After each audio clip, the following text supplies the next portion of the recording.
오늘 우리에게 주신 하나님의 말씀은 요엘서 2장 21절부터 27절까지의 말씀입니다. 요엘서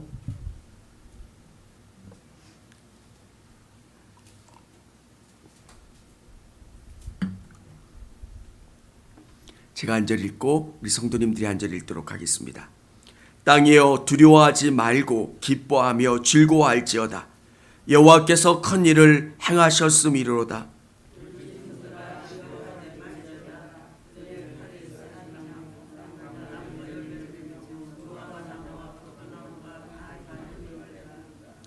시온의 자녀들아 너희는 너희 하나님 여호와로 말미암아 기뻐하며 즐거워할지어다.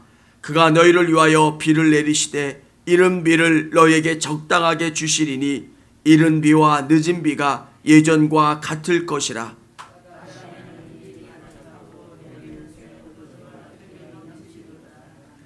내가 전에 너희에게 보낸 큰 군대 곧 메뚜기와 느치와 황충과 팥중이가 먹은 횟수대로 너희에게 갚아주리니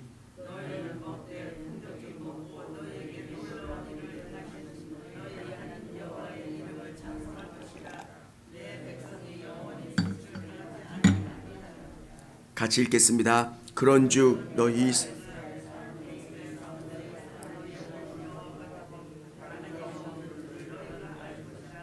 아멘. 아멘.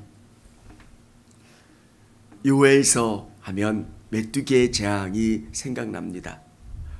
메뚜기 그게 뭐 얼마나 대단할까? 제가 이 메뚜기 재앙을 말씀드리니까 연세 드신 성도님들은 메뚜기 볶아 먹었던 그 생각하면서 이게 뭐 이렇게 대단해요?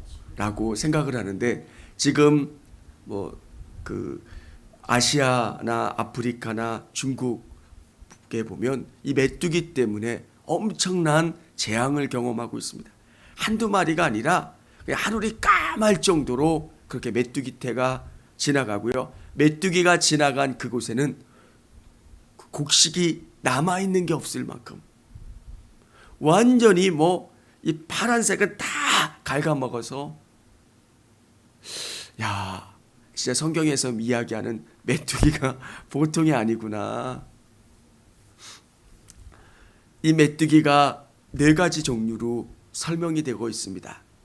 제가 지난번에 말씀드렸던 것처럼 메뚜기의 종류가 4종류일 수도 있고 또 시간별로 메뚜기의 어떤 성장 과정을 4단계로 설명할 수도 있는데 이 메뚜기, 느치, 황충 그리고 팥중이가 등장한다라고 하는 것은 이 4번에 걸쳐서 아예 초토화시키는 겁니다. 한번 도둑이 도둑질한 후에 또 도둑질하고 또 도둑질하고 또 도둑질했다고 생각하면 남아난 것이 하나도 없을 만큼 이렇게 초토화된 것을 말씀해 주고 있는 겁니다.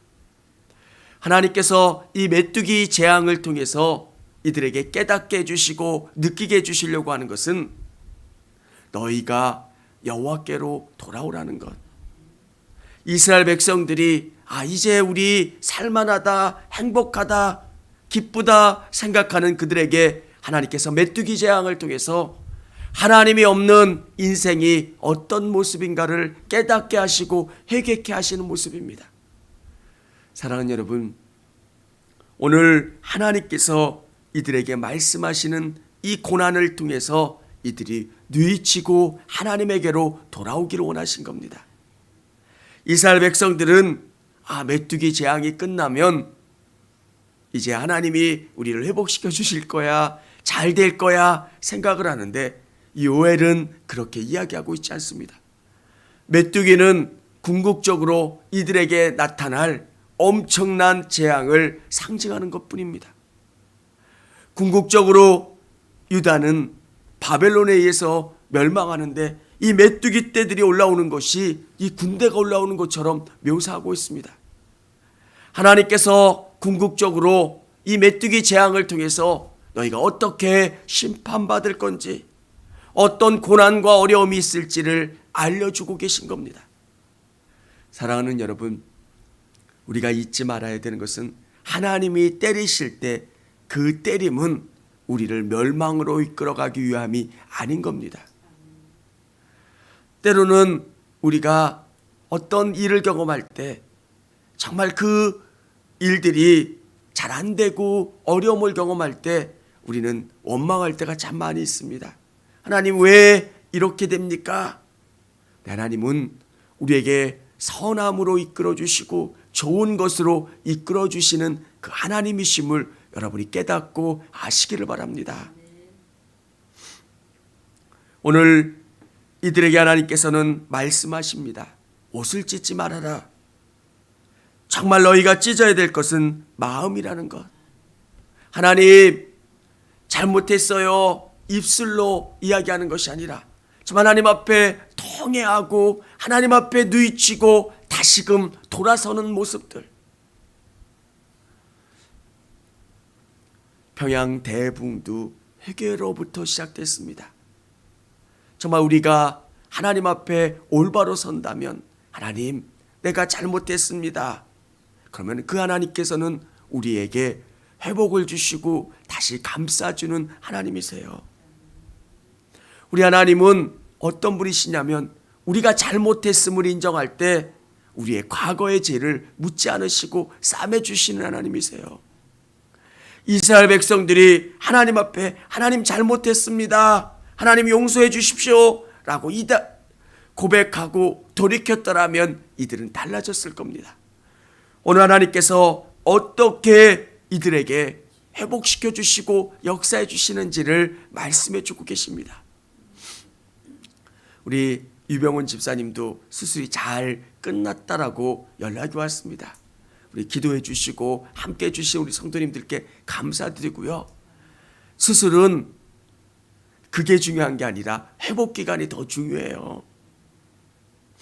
모든 수술은 최선을 다해서 수술하지만 그 수술 다음에 그 수술한 부위가 사라지고 그게 적응하는 기간이 필요해요. 오늘 말씀에 적용하다면 하나님의 징계가 있다면 그 징계 다음에 그 징계를 깨닫고 돌이키고 나아가는 것. 그러면 하나님께서는 갚아주신다라고 말씀하고 계세요. 여기에 21절에 보면 땅이여 두려워하지 말고 기뻐하며 즐거워할지어다. 여호와께서 큰 일을 행하셨음이로다. 그 다음에 22절에 보면 들짐승들아 두려워하지 말지어다. 들에 풀이 싹이 나며 나무가 열매를 맺으며 무화과 나무와 포도나무가 다 힘을 내는도다. 23절에 보면 시온의 자녀들아 너희는 너희 하나님 여호와로 말미암아 기뻐하며 즐거워할지다.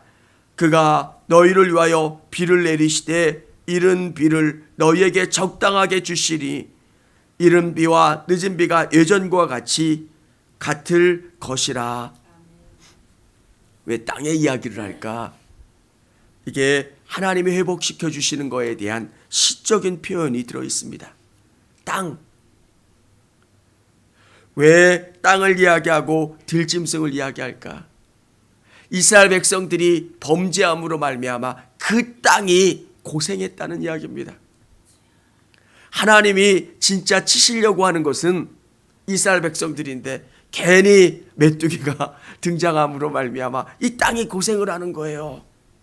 그리고 군대가 등장을 하니까 그 땅이 짓밟히고 그 땅이 힘들어하는 것. 사실 이스라엘 백성들을 혼내키려고 했는데 이 메뚜기가 등장하고 바벨론 군대가 등장하니까 이 들짐승들이 고통스러워한다는 것. 오늘 하나님께서 회복시켜 주시는 것은 이스라엘 백성들을 통해서 나머지 들짐승과 땅과 이스라엘 백성들을 회복시켜 주시겠다는 겁니다. 부부 사이가 안 좋으면 단독주택에 살았을 경우 한번 어느 집이 맨날 부부싸움을 한다고 생각해 보십시오. 주위에 있는 사람들이 시끄러워서 살 수가 없습니다. 대문을 발로 차질 않나, 가전제품을 밖으로 던지고 막 그렇게 싸우면 오늘 그 이야기를 하는 겁니다. 이스라엘이 회복됨으로 말미암아 그 주위에 있는 사람들이 평안해지고 기뻐해진다는 것. 여러분들께서 회개하고 하나님 앞에 온전히 서면 주위에 있는 사람들이 기뻐하게 될 겁니다. 하나님께서 이스라엘 백성들을 어떻게 축복해 주시냐면 23절에 보면 늦은 비와 이른 비로 예전과 같이 하나님이 채워주시고 회복시켜 주신다는 것. 이스라엘의 농사는 이른 비와 늦은 비로 결정됩니다. 이른 비가 잘 오고 늦은 비가 잘 오면 농사는 끝나는 겁니다. 잘 되고 풍요로워지는 것. 하나님께서 그들을 다시금 회복시켜 주시고 예전과 같이 복을 주시겠다라고 말씀하고 계십니다. 여러분, 우리에게 있어서 정말 잊지 말아야 되는 것은 우리의 복이 어디서 오느냐. 참 하나님의 복을 생각하면 하나님은 사람마다 다 달라요. 어떤 분은 뜸이 오래 걸리는 방법이 있어요. 그분이 잘못해서가 아니라, 그분이 뭐가 문제가 있어서가 아니라 하나님의 복이 늦게 오는 분들이 있어요. 제와 함께 공부했던 목사님 이야기를 여러분에게 들려드렸잖아요. 아버님이 목회하시다가 40일 금식하시고 그렇게 하다가 돌아가셨어요. 그 아들의 입장에서는 얼마나 황당하겠어요. 개척교회 목회하시다가 정말 고생하시는데 기도하신다고 하셨다가 돌아가셨고 10여 년 이상 방황했고 힘들어했답니다. 그런데 그분의 목회 가운데 정말 하나님이 복을 주시고 채워주시는 것을 경험하라고 한다고 그런 간증을 들었습니다. 하나님의 때가 언제인지는 우리는 알 수 없지만 하나님의 때가 되면 하나님은 그 모든 것을 갚아주시고 채워주시고 역사해주시는 그 하나님이세요. 25절에 보면 내가 전에 너희에게 보낸 큰 군대 곧 메뚜기와 느치와 황충과 팥중이가 먹은 횟수대로 너희에게 갚아주리니 25절에 그 모든 손실을 내가 다 갚아주시고 채워주신다라고 말씀하고 계세요. 26절에 보면 너희는 먹되 풍족히 먹고 너희에게 놀라운 일을 행하신 너희 하나님 여호와의 이름을 찬송할 것이라. 내 백성이 영원히 수치를 당하지 아니하리로다. 하나님이 우리가 수치를 당하지 않게 해주시고 우리를 풍족히 먹게 해주신다는 것. 풍족이라고 하는 것은 많은 소유를 의미하는 것이 아니라 여러분의 삶이 균형 잡힌 삶을 살 수 있도록 하나님께서 채워주시고 역사해 주신다는 것. 오늘 하나님께서 회복을 말씀해 주고 계세요. 이스라엘 백성들에게 갚아주시고 채워주시겠다는 것. 우리 27절 우리 같이 한번 읽어보도록 하겠습니다. 시작.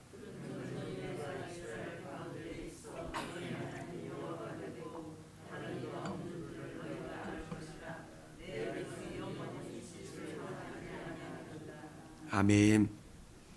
메뚜기의 재앙을 이들에게 경험하게 해주신 이유가 뭐냐면 내가 이스라엘 가운데에 있어 너희 하나님 여호와가 되고 다른 이가 없는 줄을 너희가 알 것이라. 정말 하나님이 너희의 주인이 되는 것. 참 이게 어려워요. 이게 어렵더라고요. 목회를 하면서도 담임 목사들이 다 그러죠. 하나님이 우리 목회의 주인이시고 우리를 이끌어 가시는 분이라고. 근데 어느 때가 되면 자기가 주인이 될 때가 있지 않습니까? 또 여러분의 삶을 한번 보면 하나님이 우리의 주인 되십니다. 선하게 우리의 가정의 주인 되십니다. 이야기하지만 정말 하나님을 의식하지 않고 살아갈 때가 얼마나 많습니까? 사람들에게 CCTV 작동 중만 붙여놔도 참 신기하대요. 쓰레기를 안 버린대요, 사람들이. CCTV 작동 중만 그 오물 버리는 데다가 붙여놔도 요즘 사람들이 행동거지가 되게 조심스러운 이유가 차량마다 블랙박스가 있잖아요. 그래서 경찰들이 요즘 하는 일들이 뭐냐면 그때 주차되어 있는 차에 블랙박스를 구해다가 어떤 사람이 이런 일을 했나 찾아내고 또 골목마다 CCTV 없는 골목이 없을 만큼 그런데 범죄율이 현저히 줄어들어요. CCTV가 24시간 녹화되는 것처럼 우리 하나님의 눈이 불꽃같이 우리의 삶을 24시간 녹화한다고 생각해 보시면 얼마나 두렵습니까? 하나님이 안 계신다고 생각하니까 거기서 범죄를 저지르는 거잖아요. 하나님이 다른 누가 안 봐도 나를 보고 계시고 내 삶을 모두 평가하신다고 생각하면 두렵고 떨리는 거예요. 오늘 누가 알지 못한다고 할지라도 여러분은 아실 거예요.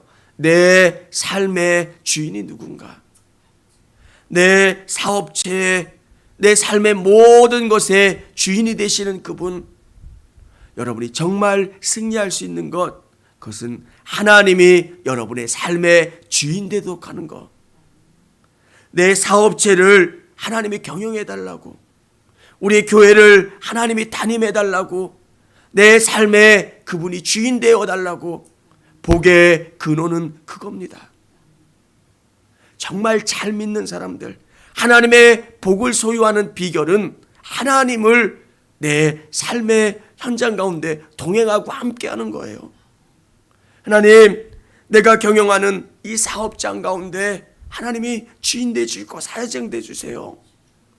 내가 이 사업체를 경영하는 목적이 하나님의 영광이기를 원합니다. 내가 직장 다니는 것의 목적이 하나님의 영광이기를 원하면 하나님이 그분의 삶을 책임져 주세요. 오늘 이스라엘 백성들이 이야기한 게 뭡니까? 내가 너 이스라엘 가운데 있어 너희 하나님 여호와가 되고 다른 이가 없는 줄을 너희가 알 것이라. 하나님께서는 이스라엘 백성들과 함께 해주셔서 하나님이 드러나는 인생이 되기를 원하고 계신 거예요. 여러분이 잘 되면 잘 될수록 하나님에 대한 자랑이 여러분의 입술 가운데 나오면 하나님은 여러분을 책임져 주시는 거예요. 하나님이 나 복 주셨어요. 하나님이 회복시켜 주셨어요. 하나님이 역사해 주셨어요. 이게 끊이지 않아야 됩니다. 근데 하나님이 열심히 회복시켜 주시고 축복해 주시고 선하게 이끌어 주셨는데 자기가 잘났답니다. 내가 경영을 잘해서 이렇게 됐고 내가 열심히 이렇게 돼서 이런 복을 받았노라고. 오늘 이스라엘 백성들에게 하나님이 요구하시는 것은 너는 나와 함께하기를 원한다는 겁니다. 하나님이 우리를 얼마나 사랑하시는지 너 나만 좀 바라봐줘라. 너 나를 사랑해줘라. 나와 함께하자. 우리 성도님들 저는 다 복을 경험하기를 원합니다. 근데 하나님이 주시는 복은 그 영혼이 먼저 그 하나님과의 관계가 풀려야 돼요.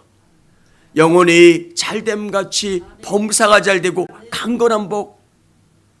우리 성도님들 삶 속에서 그 하나님을 온전히